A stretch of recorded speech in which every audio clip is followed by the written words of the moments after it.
Oh, these are so good. I am very excited. So Riley is out sick today. She's not feeling well. She texted kind of late last night. I know Malin had like a fever yesterday, and I think she kind of caught the bug as well. Rose is pumping right now, so you got me, baby. Just me, and there was a text came in. Can I explain things men do? If you have one, if you have a dumb thing men do that you want to know, why the heck do we do this? Text me at 99338, or you can call me 877-995-4681. Let me go to Christine. Good morning, Christine.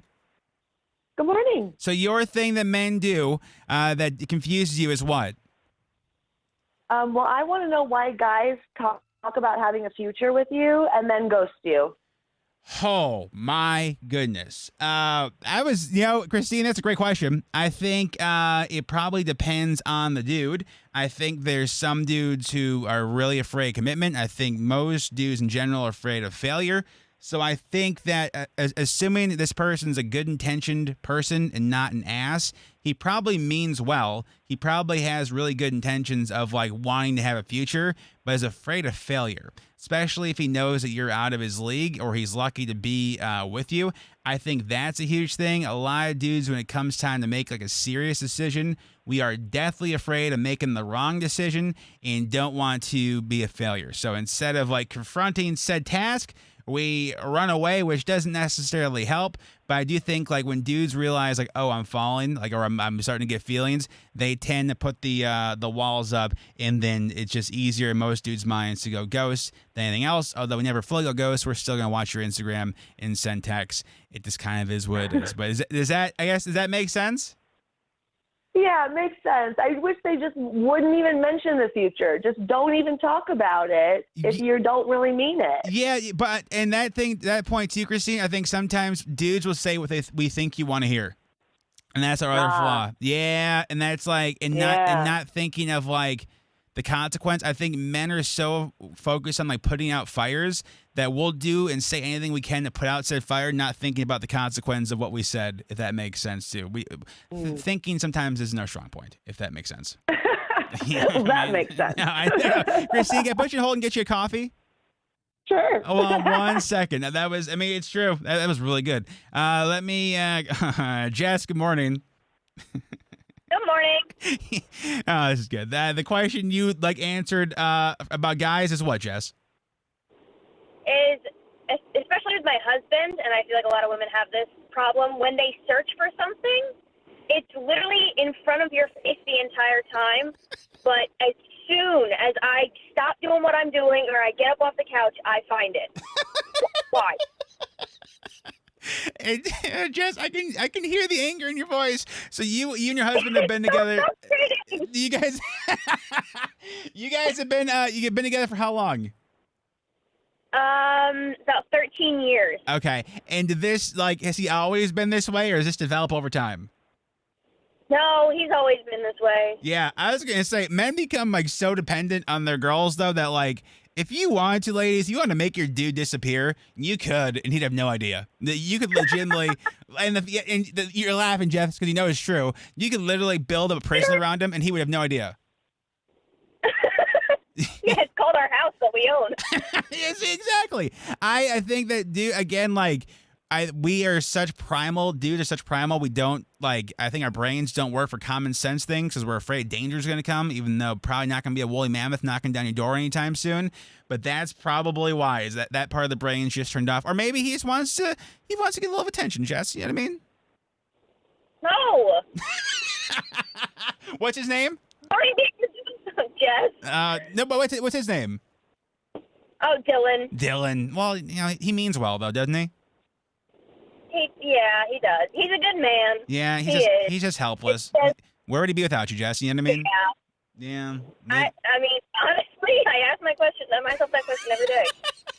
That's so good. Jess, can I put you on hold and get you a coffee?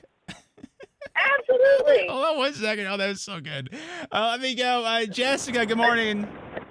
Good morning, John. How are you? Doing well, thank you. So what's the one question you have about dudes? Why do you guys put dirty clothes next to the dirty clothes hamper instead of inside? Yeah, I mean, are we talking like overflowing or just like regardless of the full thing? I've never had a hamper overflow. We all Okay. have our own hamper. Yeah, no, that's a really good one. I mean, there's so many options. It's kind of like, why do we leave plates out? But this, I think it's more just a lazy thing, or it's a reminder of like what we have there, in case next day we're looking for a sock, and when he finds said sock, we go, okay, there's that one right there. Do you know what I mean? It's more so just like it's leaving a bookmark essentially, but for clothes. Are you wearing dirty socks? I'm not saying me, Jessica. This is not Judge John. This is John being helpful, all right? We're not here to throw stones. Can I put you hold, Jess, and get you a coffee? You can give it to a service member. Jessica, thank you so much for calling. Have a great day. You too. Bye. This is a really good one. Nikki, good morning. Good morning. Your question for dudes. What do you have? I've found it so common. I don't understand why guys don't acknowledge their feelings. And I'm not even talking romantic. I see guys fight so hard against like things like anxiety and depression, and they just don't want to like acknowledge it and talk about it. And I don't know why they fight so hard against that. Yeah, it's an interesting thing, Nikki. The short answer is we don't think anybody cares. And I know that sounds crazy and that sounds wild, but most dudes don't think anybody cares about their feelings or their problems. So there's always like the little boys are always told to man up and that kind of thing. So I think that's really, even like I talked about on the show before, we talk about the old adage, happy wife, happy life. That's a highly like toxic phrase. Because, like, whether or not it's meant to be tongue-in-cheek or not, like, yeah, it's basically saying, like, your job's to keep your partner happy at your own expense. So a lot of times, like, dudes, we're so focused on fixing problems, we don't want to admit that we have cracks in our own armor because we're supposed to be the ones to fix things. And that, I think it's so primal. But that's, it's a good question. Every dude, I think, has something going on. It's just we're just kind of taught that nobody cares and that we're the cause of most of the problems in the world, which is, the truth in that, I don't know. But I think that's kind of it. It's not that we don't want to. Like, I started going to therapy last year, and that was a huge, my therapist told me, because I was telling her about, I coach hockey, and the podcast gets a couple million listens, and the comedy tour has raised so much money in the show. And she's like, you realize that you focus so much on all your tasks because you didn't want to deal with your own trauma. And I was like, it was such an eye-opening thing of like, oh, okay. Men would rather build, like I built a fortress of like activities around me instead of actually dealing with our stuff because you don't think anybody cares, it's like a sad thing, but it's kind of true. I think that's why, if we're getting like really deep, like there's a reason why suicide rates are so high among men because men don't think anybody cares about their feelings. So that's like I appreciate you asking that question, Nikki. I think it's like an awkward topic, but I think it needs to be discussed. So I really appreciate it. Absolutely. No, I 100% agree. And that's why, just get it out there. People care. We want to hear from, we don't. I agree with you that it's just so, it can be very, very upsetting. We care about your feelings. Yeah, I think too, men, I think most good dudes, and again, there's bad people everywhere. Most good dudes are so willing to put aside their own feelings to make the person they're with feel like they're being protected. There's no worse feeling than not being able to protect the person you care about. And I think that's what most good dudes try to put first at the cost of their own mental. So anyway, Nikki, I appreciate you listening and thanks for calling. That was a really awesome, and I appreciate you asking the question. Yeah, absolutely. Thank you so much, John. Big fan of the show. Oh, thank you. And I'm going to send you my man shirt too, okay? Oh, thank you. Appreciate it. Hold on one second. I know we got a lot of dudes that listen to the show. People do care, man. So if you're a fella and you feel like nobody cares, you're not living up to any expectations, there's people that do care. They just don't know you're hurting. I think I said in the show a lot, like, yeah, check on your strong friend because the strong friends always have things going on too.